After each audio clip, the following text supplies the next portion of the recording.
ఎవరి సార్ పవన్ కళ్యాణ్కి డ్యాన్స్ రానన్నది ఆరామ్సే అవి దేకో. హాయ్ హలో మామ, వెల్కమ్ బ్యాక్ డిఎస్ఎం కుర్రోడ్.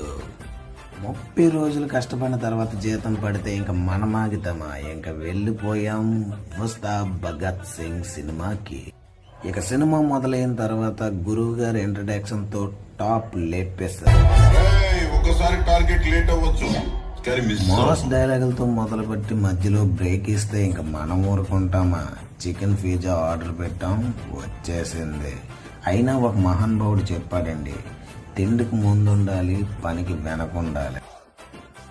సినిమా మొత్తానికి నాకైతే ఈ సీనే హైలైట్గా అనిపించింది. నా దృష్టిలో సినిమా అయితే బ్లాక్ బస్టర్ కాదు, పవన్ కళ్యాణ్ గారికి హిట్ పడ్డాదని అనుకుంటున్నాను. సినిమా అయిన తర్వాత కూడా మాల్లోంచి వెళ్ళాలనిపించలేదు. మీలో ఎంతమందికి ఈ మాల్ తెలుసో కామెంట్ చేయండి.